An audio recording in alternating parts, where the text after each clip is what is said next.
This is day 2. We're going in a different direction.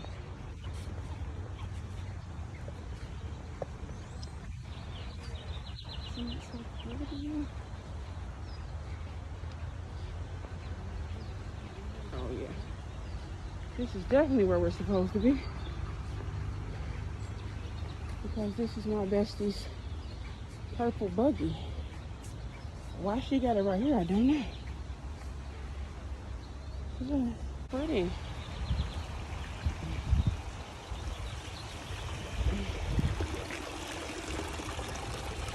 It look like I gotta go down the stairs to go up.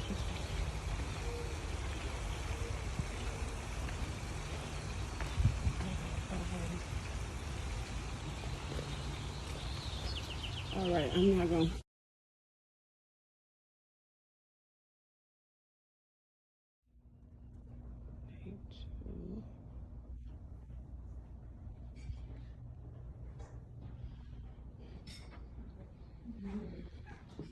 Let me get this view outside.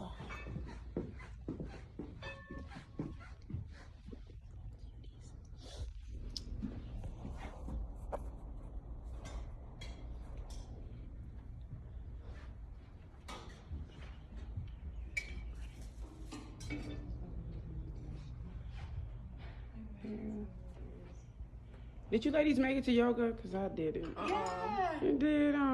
I see you. You had to make it to yoga. The what? Yoga. Mm-hmm. How was it? It was good. Yeah. Right. It's breakfast, y'all.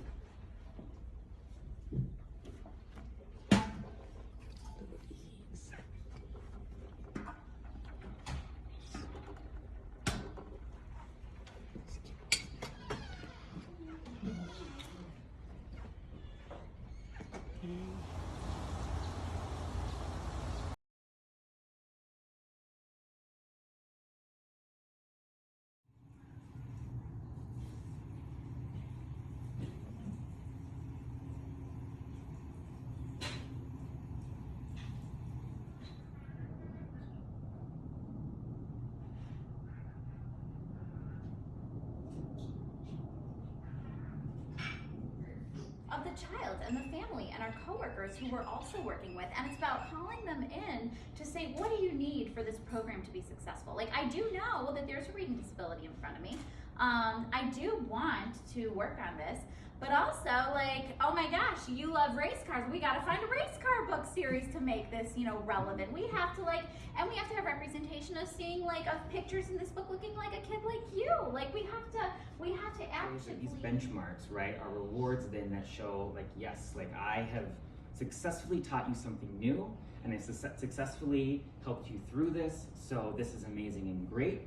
While our participatory model is saying let's find your intrinsic motivation, right? Let's make your learning experience, let's make your experience fun and exciting in whatever way possible so that you will want to do this. Not because I'm gonna give you candy or cookies or stickers or things like that. I'm not saying let's get rid of those things, right? Who doesn't love a good sticker, right? But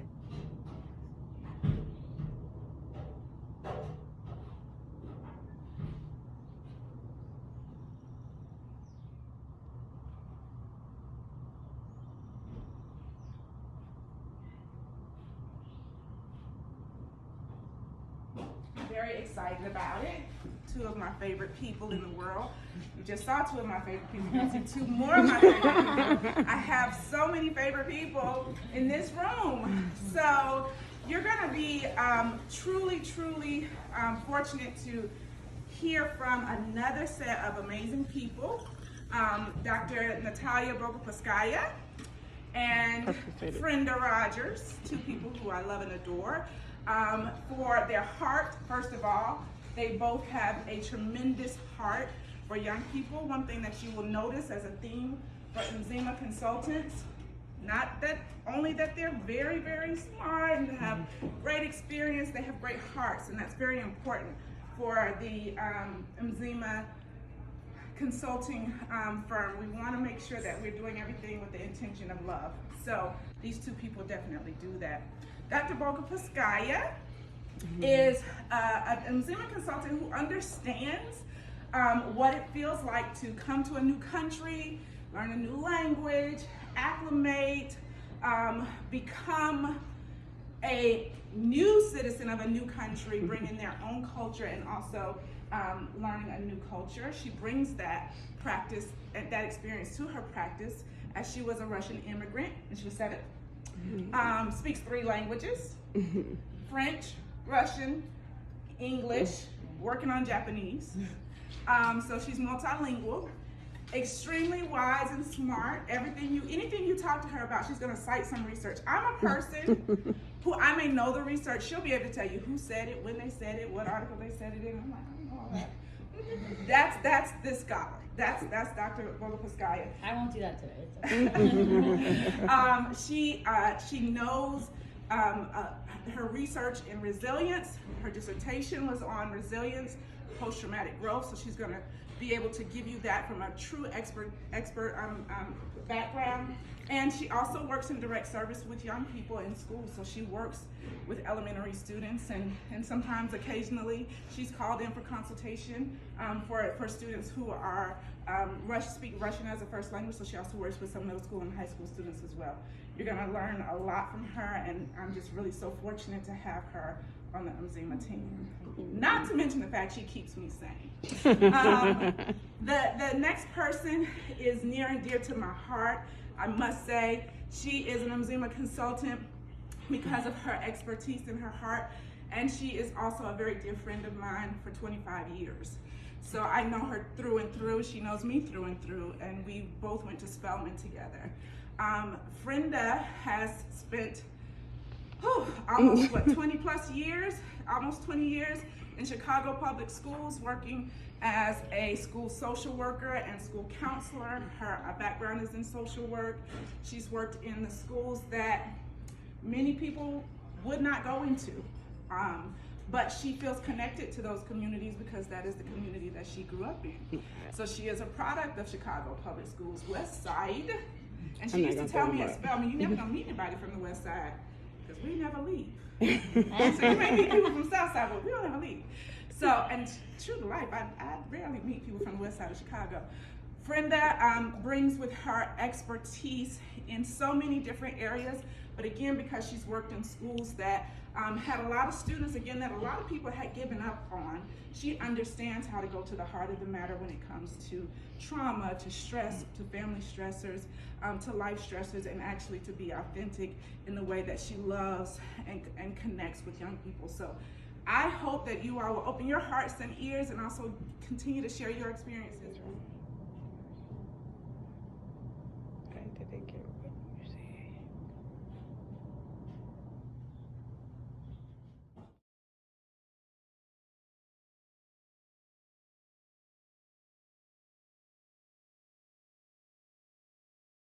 School districts doing in overcoming the effects of poverty, abject poverty, etc. So the good news is there are actually school districts that are doing extremely well.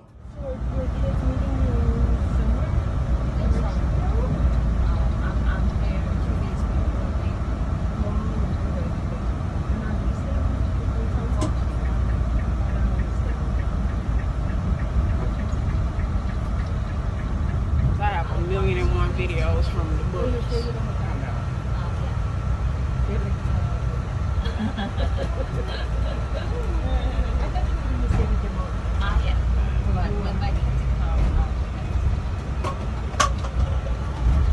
Somebody done drunk their water, they gonna need another one.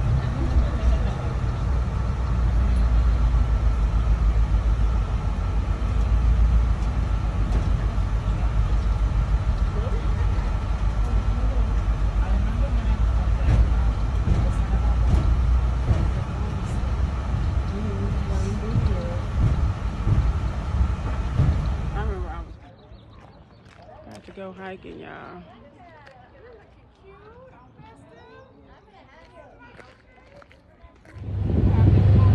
You know I got bad knees. Girl, I had to have a fight with me.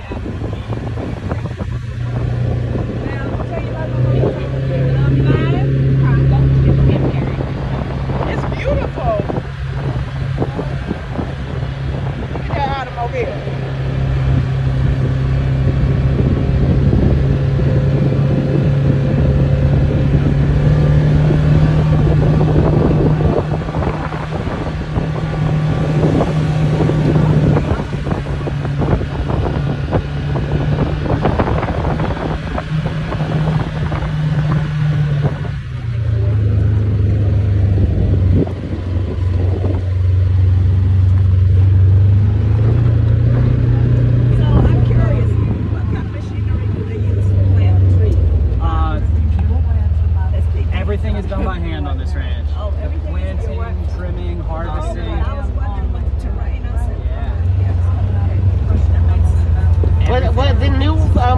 are being harvested right now. Were they impacted by the Malibu fires? Is Yeah, that why so they're new? the Woolsey fire that we had back in 20, all of this has just been replanted recently after the Woolsey fire. It was a rough one. I moved here 2 months before the Woolsey fire. So I got to see a little bit of Malibu before that, and now seeing what it's like post-fire is interesting.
We're gonna go to this one over here. It's a little bit higher up, so you get a little bit higher of it.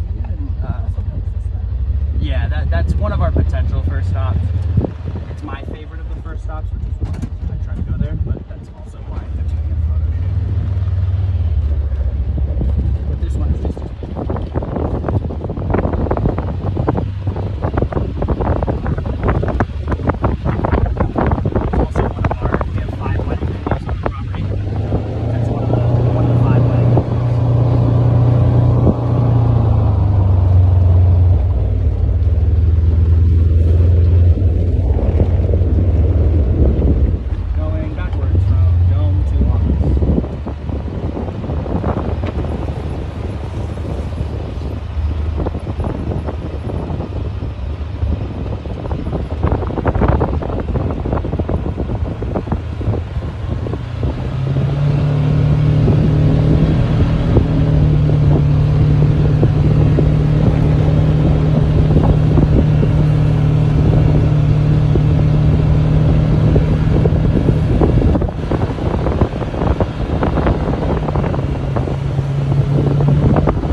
so once in a while. And second wife are still married. 3 and 3? 3 and 6. Oh, so he has 6 kids with the second 6 wife. kids with the second wife. Oh, okay. And he moved from the ranch, right? He lived here for a long time, right? Yeah, he was here from 78 until just after COVID. And then they bought a couple hundred acres just north of Dallas. A couple hundred, huh? And that's where they are. Look at that. Let me hold on to my phone.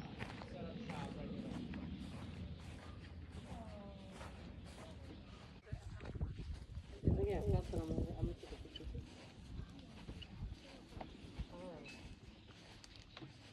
What happened? I want you and her to take a picture together. Okay. I heard my name. Because I was a little worried about that. I was like, ooh, it's a scorcher today. All right, thank goodness for the cloud cover. Yes. That yellow frame. Yes. Yes.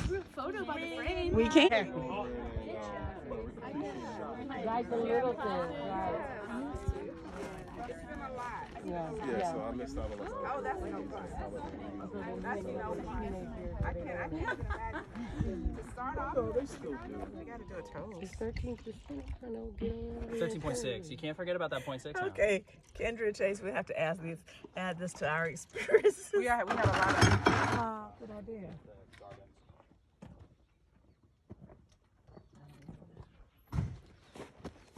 So this is on the National Registry of Historic Places with the Department of the Interior, so it is federally protected. This is going to be the reason why the state wanted to take the property back from Ron when he first bought it. We cannot touch, and no flash photography. Okay. Everything else So is... I can't record it. You can record, Okay. yeah, as long as there's no flash on. Okay. And I'll explain everything that I am aware of with the paintings. Just watch our step. And here they are. Wow.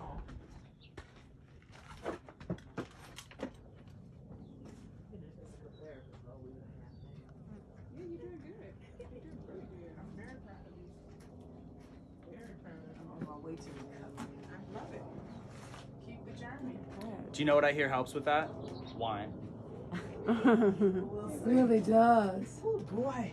So we call this the Cave of the Four Horsemen. It's called the Cave of the Four Horsemen because of these four guys right here. This is a depiction of the Portola expedition. It was a Spanish conquistador expedition that came up through Mexico and into Southern California to start the colonization of Southern California by the Spaniards. This over here, that's the Chumash tribe, the tribe that painted it. They painted it in a hierarchy. So the most important people up at the top, least important people down at the bottom. That's just a self-portrait I did a couple days ago. This is the chief, Chief Hiawatha. They held the belief that each of them held animal abilities, especially during times of war. So that's why Chief Hiawatha is depicted with the elk antlers, you see. Now there's a couple of strange things about this painting. You'll notice that the conquistadors are on the same plane as the chief. That's very unusual. Usually they would not be. They would be lower, or they'd be off to the side a little bit more. And there's a couple reasons why we believe that is. Now we had, after we discovered them, we had UCLA Archaeology come out and they did a dig. And so they were able to give us a lot of information on this. Horses are not native to America. They were brought over here by the Europeans. So we believe that this is the first time that the Chumash set eyes on horses. And if you've ever come across a horse, they're big. So if you've never seen one before, imagine how terrifying that must be. Also, if you look back here, this guy in the very back looks like he's holding, it looks like a depiction of the sun. So like a filled in circle with a bunch of lines coming out of it. We believe this is the first time the Chumash also experienced a lantern or contained light. So the Chumash thought that these guys were sent from God, and they were riding on these mystical beasts that they'd never seen before, and that they could reach up into the sky, pick out a star, and use it to light their way as they came through the area. Wow. And so that's why they're on the same plane as the chief. Okay, what's that up there? That is their god. They were a monotheistic people. So that is the depiction of their god. And then over here, there's only two things higher than the chief in the expedition. Their god right there, and then this right here. Now, I believe personally that is the depiction of the moon. And the reason why I believe that is because we saw how they depicted light, and it's not the same. So that's why I believe that's the moon. This down here, while the self-portrait joke is always a hit, my actual theory behind that, it's shared amongst many of the tour guides, that's probably about child height. Looks like So we believe this was a child trying to recreate what mom or dad was doing up here, and that's what they got. Approximately, did you say approximately how old you think these paintings are? So everything I've just explained to you is carbon dated by UCLA back to 1769. Wow. So what kind of paint? It's called red ochre. It's basically animal blood and animal fat mixed together into a paste that they would paint with. So it's iron oxide. So that's where you get the rusty color from, because they're basically just painting with iron. Okay. The black that you see is also paint. Okay. That is from this tree behind you. That's a black walnut tree. I have a couple of them over here. they would take the black walnuts from the black walnut tree, and they Supposed would, to be the healthiest nut. it is, yeah. They take these and they grind them up into a really fine powder, and then they mix it with water and clay, and then they would paint with it. They used it as a whiteout of sorts. Okay. So when they wanted to paint something new, or when they had a more important story to tell, they didn't have a written language. They had a spoken language, which unfortunately died out in 1969. The pictographs was their form of written storytelling. So why 1969? That was the last when the last native speaker of Chumash passed. Incredibly sad. They live in Ventura, over the mountains over there. But there is more paintings underneath the black. The descendants are still here. They The just don't descendants speak are. the language. They don't speak the language. The language was taken from them. So do they live together? Are they kind of like mixed in with? Or do they have a reservation? Are they mixed There in is with a everyone there else? is a reservation population, and the Chumash Casino is a really big Okay. money making part of that. And then there is some Okay. that have probably most likely integrated into the rest of Okay. society.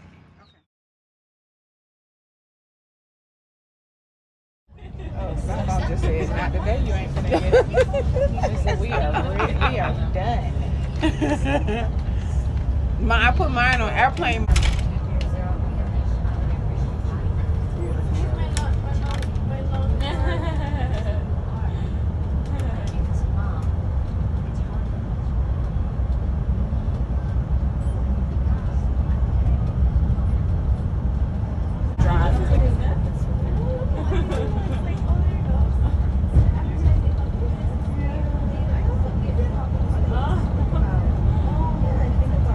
We're meeting and leaving around the same time.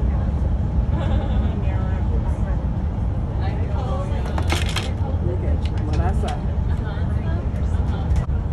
At your Did you take the dessert. bus photo, Brian?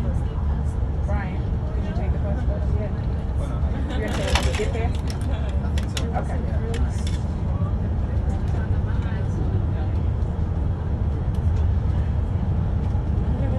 Marsha was like, I'm gonna get Brian. He's really good. Brian. Marsha was like, I'm gonna get Brian. He's really, really good. He's really better than me in some ways. He's saying your praises.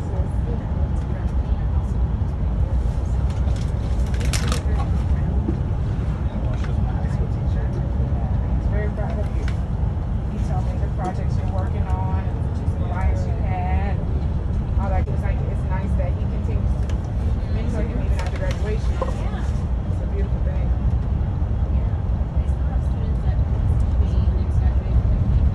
Me too. Me too. It's nice though. How they're doing.